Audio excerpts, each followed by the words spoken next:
What's up guys, welcome back to another video. I don't feel like it's been a hot minute since I've done a photography sort of tutorial related video. So today I'm basically going to be taking you with me on a shoot with a VW Golf R that I'm going to shoot for exclusive. All of the pictures are pretty much all going to go on social media as I've already shot the pictures in a different location for the website. So this is my first POV YouTube video, so it will get better as I learn how to do the videos better. The edits that I'm going to throw on the screen whilst you're watching the video, I'm not quite happy with them, but I don't have time at the minute to redo them. They look a bit brighter than they should be when I was putting them into Premiere Pro for some reason, even though they're not that bright.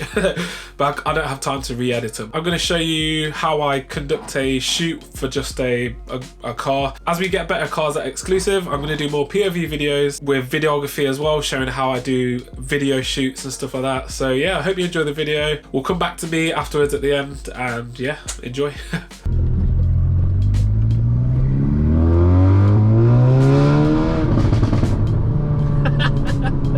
Holy shit.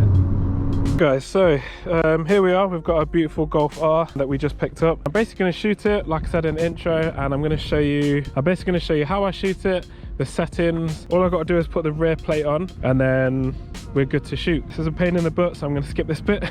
So yeah, we're at a nice open location in Leicestershire. I'm basically going to show you tips on how to shoot in an open location like this and how to utilize it. So we've got a nice long road.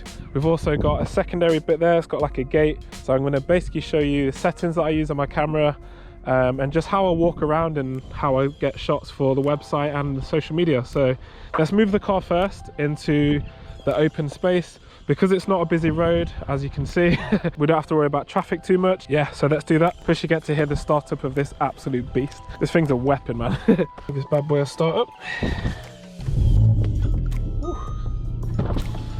I'll give you a quick rev.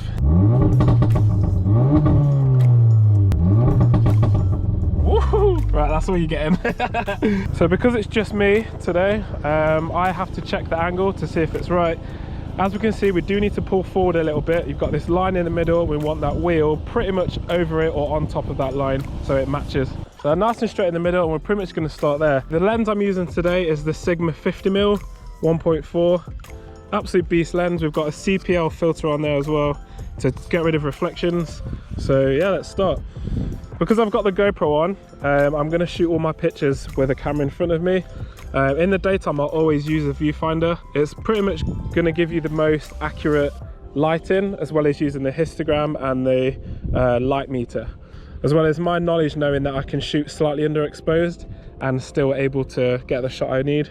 So it might look a little bit dark on the GoPro, but you'll be able to see what I'm trying to do when I throw the edits on the screen. Because we've got the sky, we've got the clouds, it actually has a little bit of detail. We're going to try and keep it. So all I'm doing here is shooting slightly underexposed because I don't want to blow the sky out too much. And you'll see what I mean when I throw the edit on the screen. All I'm doing is just working my way around. I'll do some low shots, some eye level shots, and then maybe a little bit of a higher shot. So holding the camera a little bit higher. And I'm using continuous focus. So with continuous focus, when you hold the shutter halfway down, it's going to focus on whatever you're focusing on. It's going to keep readjusting. I use this just because it's my personal preference. I do switch every now and again to single focus. So you press hold, it'll focus, and then it won't change focus until you hold down. Okay, I'm going to stay on continuous. Because we've got a nice area front and behind as well, we can utilize both angles. So we can shoot this side of the car, we can get behind the car and shoot that way as well. We're going to go on the other side and see what it looks like. You can see, if I shoot any higher, you can see that the road curves to the left and it's not symmetrical. So as you can see, if I just go a little bit lower, shoot slightly lower, it's less noticeable. And also, oh, got a spider on me, sick, get off. It's annoying because the black line in the middle of the road is not dead straight, so it kind of makes my shot look a little bit weird. But yeah, even when the car is where it is now, you can still work your way around. So I can go a couple steps to the left, still shoot here, and it will still look pretty good. So not all shots have to be dead from behind or dead from the side sort of thing. So just work your way around the car and find angles that look good. I'm gonna go low. As you can see, just changing your perspective can get different shots. So for example, I can shoot from over here as well. So I've got to walk all the way around. Bear with me, back in a second. Right, so we're on the other side now. Why pretty much every shoot I go to, whenever I can, I will be getting it in the bush, up a tree, up a wall, somewhere different, just to get a different sort of shot. So adding a little bit of depth into the shot. So getting a different perspective by literally just putting yourself behind an object, if that makes sense. So we're kind of behind the bush, we're behind the foliage, if you want to call it. And we're just working different angles. So I'm purposely getting some of that in the way in the shot, just to add a bit of depth. Because that shows up on the screen, we're just gonna put it in the way, bottom right. There we go, we've got a bit of depth. So next we're gonna work on close-ups. I mean, even here as well, look. I just saw a butterfly in the shot as well. Doesn't have to be symmetrical, just something different. Walk around the car, find different angles that you wouldn't really get. Just experiment, man. So the wheels are not absolutely sparkling because I had to drive it here. Just working a little bit close on the back wheels. So we can either start a little bit lower, nice and low to the ground, a little bit higher. You could either change our f-stop to f.4, 1.4. Make sure that wheel's in focus. Just like that. So we at least want that R to be in focus as well as the exhaust tip. F2.2, and that's how it's looking. If I wanted to, I can flip the car around and shoot again that way. So we are going to do that. One tip as well, always keep the lights on, even if you can't see them with your own eye. It's just nice to have the lights on. These are tinted front and back, so it's pretty much pointless, but as long as they're on, it's always better than them being turned off. I even make that mistake now. I sometimes even still forget to keep the lights on some of the cars, but it's a learning curve, innit? And the black line on the floor doesn't line up properly with the road. I'm actually going to pull the car forward a tiny bit. Right, there we go. We pulled it forward a bit more just to line it up. Oh, the sun's coming out. Getting your shots, we're at f2.2, 1/1250.